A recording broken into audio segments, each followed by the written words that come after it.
심리학 렌즈로 세상을 다시 봅니다. 마인드온 시작하겠습니다. 누다심 심리학 칼럼니스트 함께하십니다. 안녕하세요. 안녕하세요. 누구나 다가갈 수 있는 심리학을 꿈꾸는 사람 네. 누다심입니다. 반갑습니다, 선생님. 반갑습니다. 예. 시청자 사연 먼저 만나보겠습니다.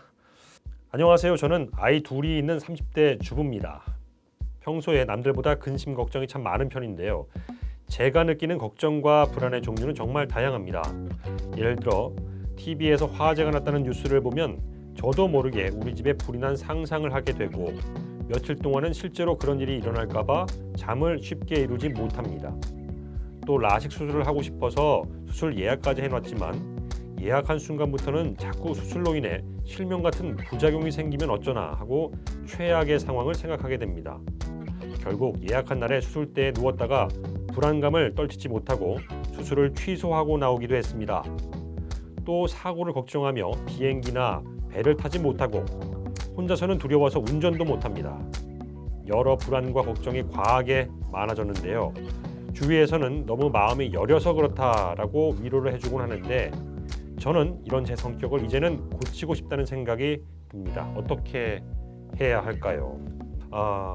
걱정, 근심 참 많은 분이십니다. 이렇게 작은 일에도 크게 걱정을 하고 이런 그 두려움이나 이런 마음의 불안한 요소들이 계속 이어진다는 거잖아요. 네. 네.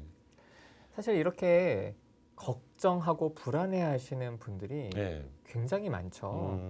그런데 이렇게 자꾸 걱정과 불안을 하시는 분들의 그 심리적인 이유를 살펴보면 내가 미래를 걱정하고 또 내가 불안해서 이거를 자꾸 생각하다 보면 그것을 내가 결국에는 잘 대비할 수 있고 잘 대처할 수 있고 위험한 상황에 내가 들어가지 않을 수 있다라는 믿음이 있다는 겁니다. 그래서 계속 이러면 어떡하지? 이러면 어떡하지? 내가 그럼 이렇게 되면 내가 뭘 해야 되지? 이걸 계속 생각하시는 거죠. 그러니까 미래에 일어날 수도 있는 그런 일들에 대해서 그런 부분을 계속 되뇌이시는 거군요. 그렇죠.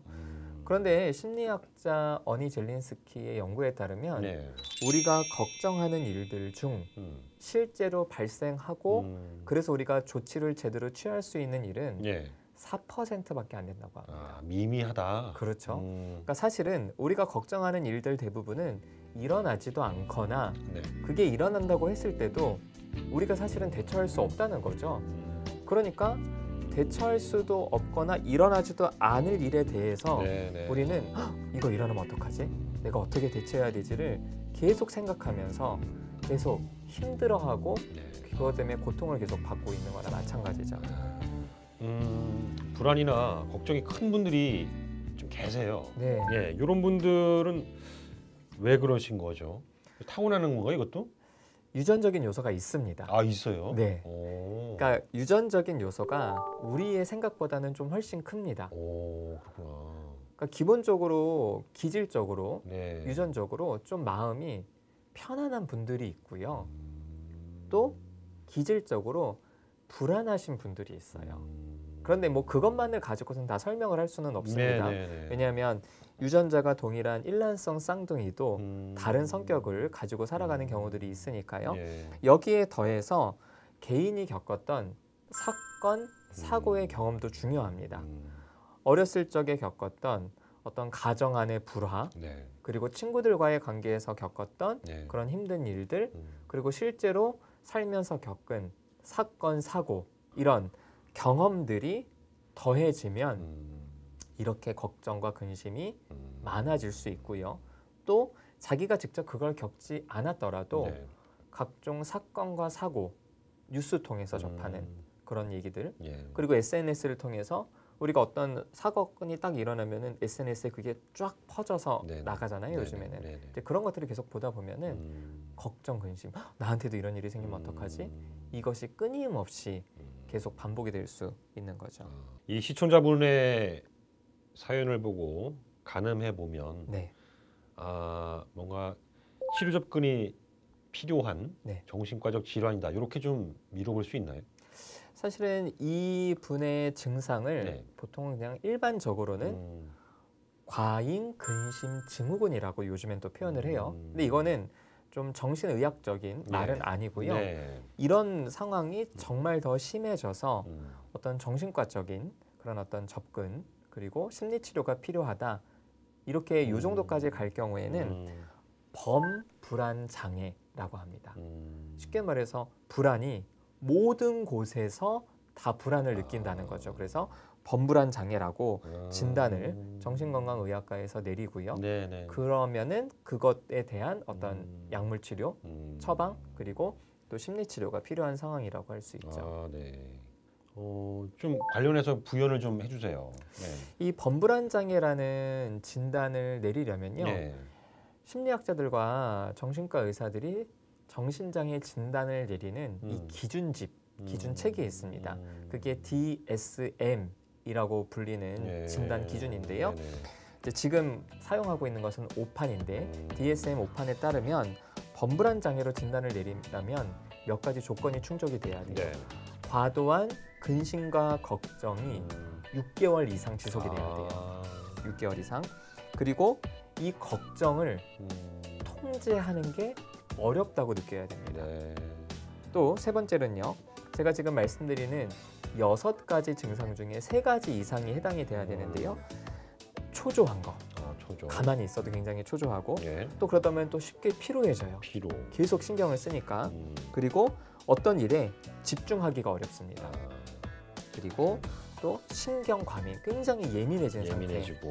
그리고 근육이 긴장이 되고요. 그리고 마지막으로 이 수면에 문제가 생깁니다. 수면 장애까지. 네, 요 6개 중에 3가지 이상이 해당이 돼야 되고요. 그리고 결국에는 이런 것들로 내 직장 생활이나 사회 생활, 내 일상 생활에서 어려움을 느낀다면 그때 전문가들은 범불안 장애로 진단을 내리게 되죠. 이 뭐 과거에 비해서 현대에 사는 우리들 이런 걱정, 근심 늘고 있잖아요. 사실 뭐 원시 시대에 비해서는 말할 것도 없고요. 그리고 200년, 100년 전에 비해서도 훨씬 많이 늘어났습니다. 그 이유는 뭐냐면요. 현대 사회는 너무 다원화되고 복잡해졌어요. 그러다 보니까 한 개인이 어떻게 살아야 될지에 대해서 너무나 많은 생각들을 해야 되고 너무나 많은 고민들을 해야 돼요. 이 인간의 수명이 길어지고 사회가 복잡해지니까 개인이 감당해야 될 그런 고민거리들, 걱정거리들이 사실은 정말 한두 끝도 없이 늘어난다고 할 수 있죠.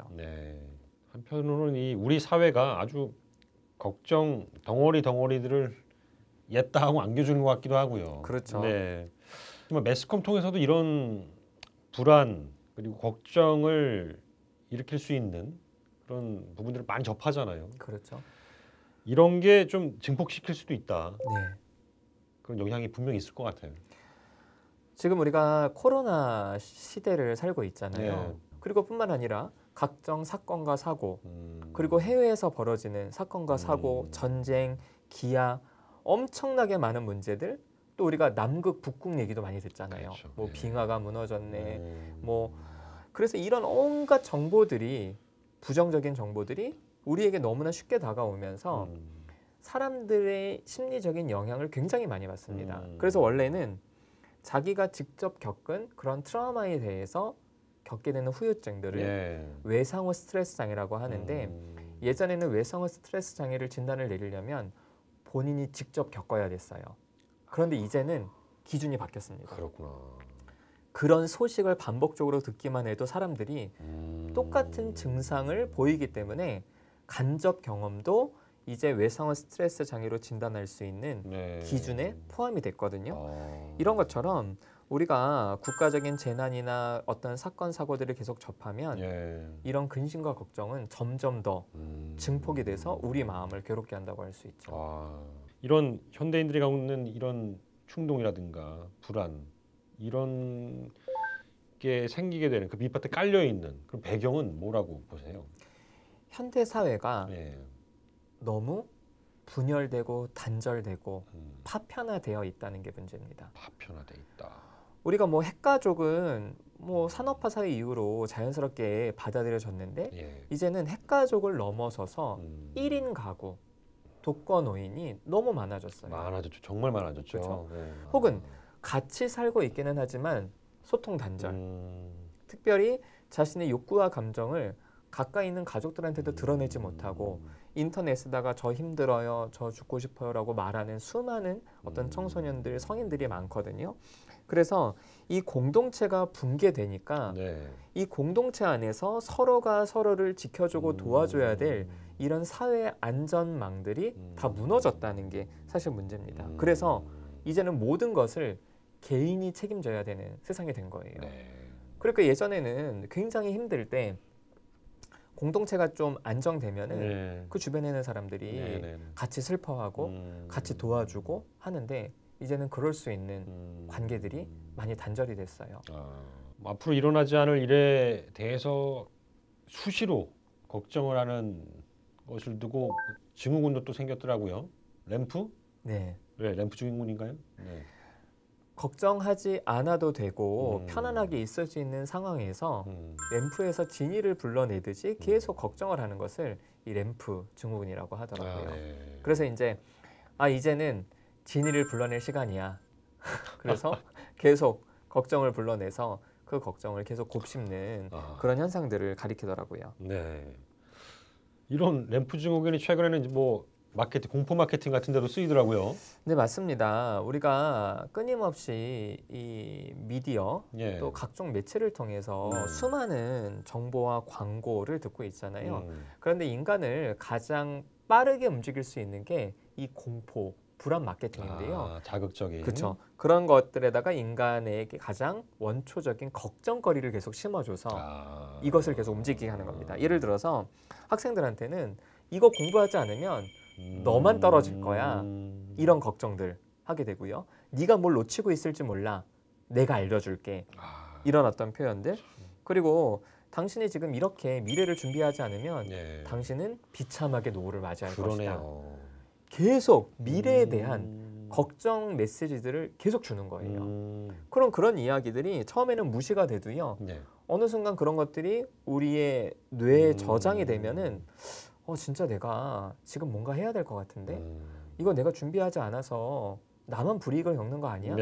이런 어떤 비불안에 걱정에 끊임없이 시달리게 되는 거죠. 이런 시달림, 이런 반복되는 걱정들, 후유증 분명히 있을 것 같은데요. 분명히 있죠. 인간에게 있어서 이 안전에 대한 욕구는 굉장히 중요합니다.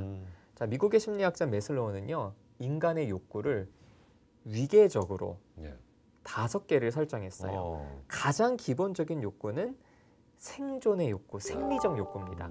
먹고 자는 거. 그게 충족이 되면 그 다음에 충족이 돼야 되는 욕구가 안전의 욕구예요. 내가 심리적으로 안전하든지 신체적으로 안전하든지. 그리고 그것이 충족되어야 그 다음에 사람들은 관계 속으로 들어가서 소속감을 추구한다는 겁니다.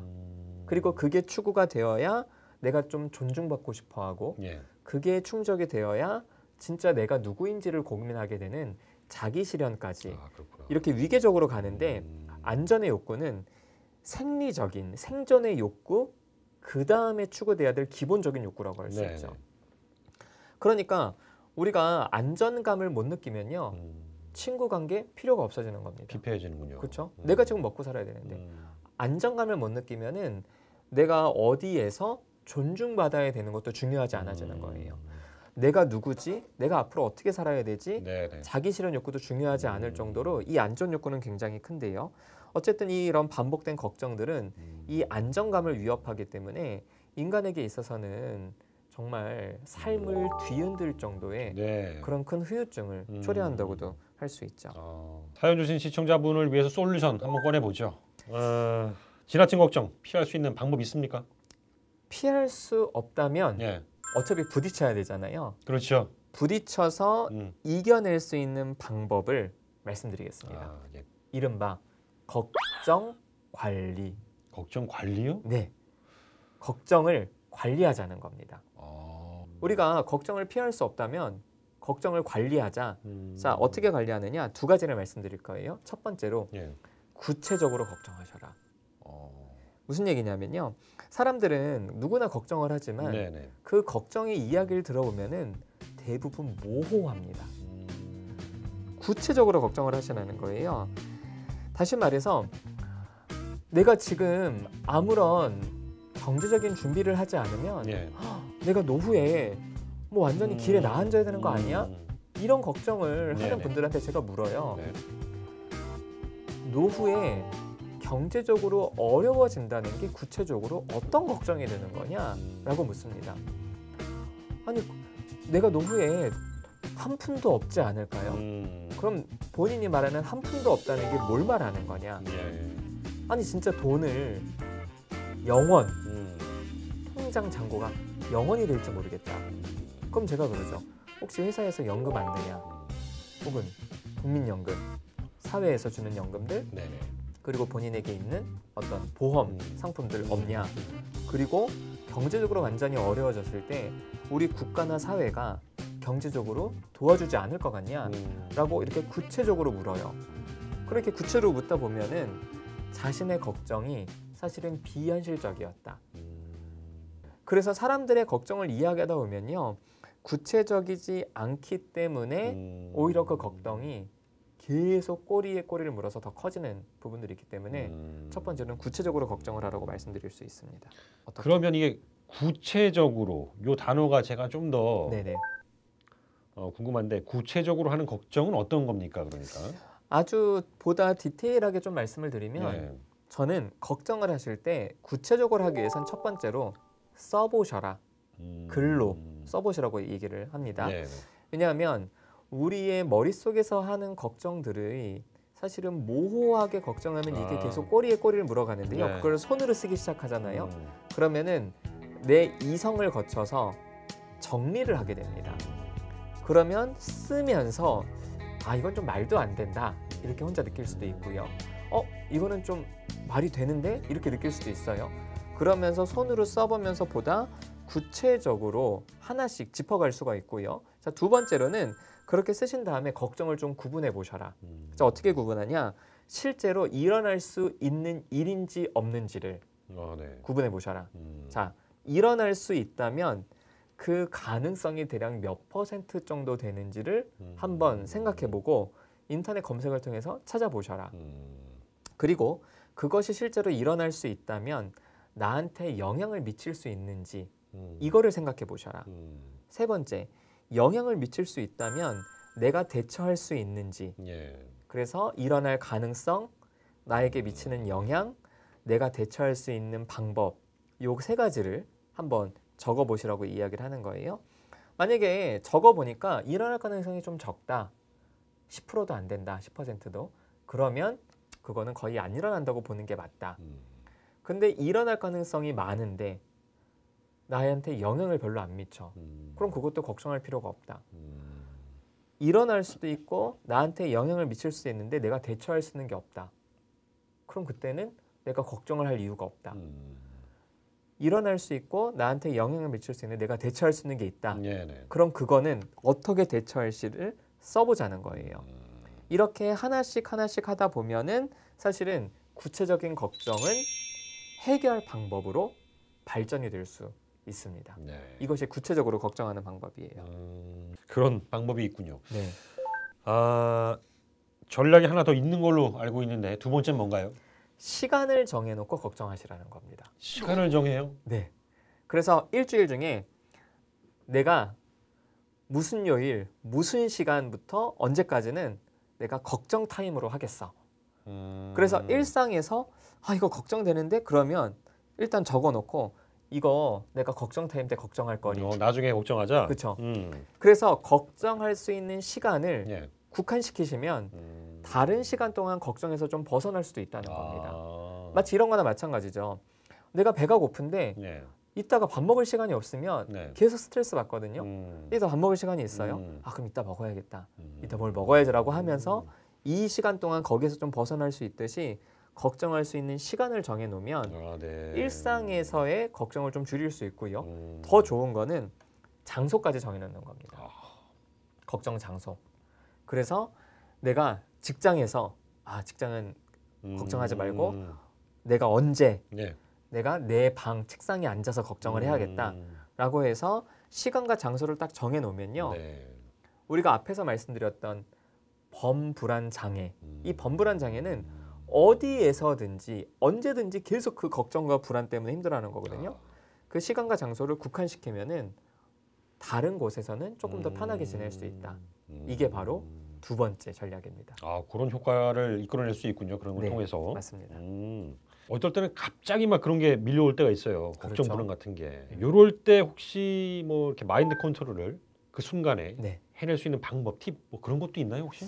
마인드 컨트롤은 아니고 바디 컨트롤을 하셔야 됩니다. 바디를 움직여? 네, 몸을. 그러니까 어떻게 하냐면요. 우리의 마음은 걱정이 들 때 이거 내가 이 걱정 타임에 해야 되는데 이거 안 되는데 이거? 네. 막 그게 막 나를 압도할 때가 있어요. 네네. 그래서 이 마인드 컨트롤보다는 이런 걱정들이 우리의 몸에 영향을 미치고 몸은 다시 마음에 영향을 미치는 이런 악순환이 벌어지니까 이럴 때는 몸을 컨트롤하셔라. 자, 구체적으로 어떻게 하느냐? 두 가지를 하시면 돼요. 첫 번째로는 온 몸 근육을 좀 편안하게 이완을 하셔라. 자, 이완을 하려면요. 수동적인 이완과 적극적인 이완이 있어요. 수동적인 이완은 그냥 몸에 힘을 쭉 빼는 거예요. 이렇게 쭉 빼고 이렇게 몸이 힘을 쭉 뺀 상태에서 있다 보면은 이 상태에서 걱정을 계속하기가 생각보다 쉽지가 않아요. 왜냐하면 걱정은 딱 긴장이거든요. 이거 어떡하지? 이거랑 이렇게 있는 상태에서 걱정하는 건 쉽지 않습니다. 근데 이게 수동적 이완이고요. 적극적 이완은 한번 기자님 따라해 보실래요? 자, 이렇게 이제 주먹을 한번 져보세요. 주먹을 쥐시는데 이 주먹이 터질 듯이 정말 강하게 제가 1부터 10까지 셀 테니까 그때까지 주먹이 터져나갈 정도로 힘을 꽉 쥐시고 꽉 쥐어요? 제가 10 하잖아요. 네. 그럼 이때 힘을 빼보세요. 힘을 뺄 때는 의도적으로 주먹을 쫙 펴는 게 아니라 이런 꽉 쥔 상태에서 힘을 빼면 어느 정도가 될까요? 주먹이 살짝만 벌어지거든요. 이 상태입니다. 자, 그래서 한번 해보세요. 자, 합니다. 시작. 1, 2, 3, 더 세게. 4, 5, 6, 더 세게. 7, 8, 9, 10. 힘 빼세요. 그러면은 근육이 탁 긴장됐다가요. 힘을 빼면은 탁 풀릴 때 그때 근육이 이완이 되거든요. 그런 느낌이 있네요. 그렇죠? 이것을 주먹, 팔, 발, 다리, 종아리, 허벅지, 우리 온 몸을 다 하는 게 이게 전문가들이 심리치료 현장에서 쓰는 이완법이에요. 그래요? 점진적 근육 이완법이라고 하는데 이렇게 해서 근육을 이완시키잖아요. 그럼 몸이 편안해집니다. 그래서 몸이 편안해질 때 걱정하기가 쉽지가 않아요. 그러니까 우리의 불안은 마음의 불안은 몸의 긴장을 유발하거든요. 그래서 몸의 이완은 마음의 불안을 낮춥니다. 그리고 근육을 이완하는 방법뿐만 아니라 또 한 가지 방법은 천천히 호흡하시는 거, 복식 호흡. 그래서 배를 들이밀면서 숨을 내뱉고 배를 앞으로 내밀면서 숨을 들이마시는 이런 복식 호흡을 천천히 하시잖아요. 그럼 우리 몸이 또 이완이 됩니다. 마인드 컨트롤이 아니라 바디 컨트롤을 통해서 좀 걱정에서 벗어날 수 있는 방법들. 몸도 편안해지면서 걱정에서 좀 벗어날 수 있는 방법들. 맞아요. 이게 직접 해보니까 뭐 주먹 쥔 건데도 여기에 좀 몰두하게 되네요. 맞아요. 그래서 사실은 걱정에서 좀 벗어날 수도 있습니다. 오늘도 도움되는 말씀 감사합니다. 막연한 미래에 좀 머물러 있기보다는 내 마음, 내 상태를 좀 헤아리고 좀 보듬어줄 수 있는 그런 시간을 갖는 게 필요해 보이네요. 오늘 말씀해주신 그런 실천법들 한번 여러분들도 적용해 보셨으면 좋겠습니다. 자, 오늘 마인드온 여기서 마치겠습니다. 고맙습니다.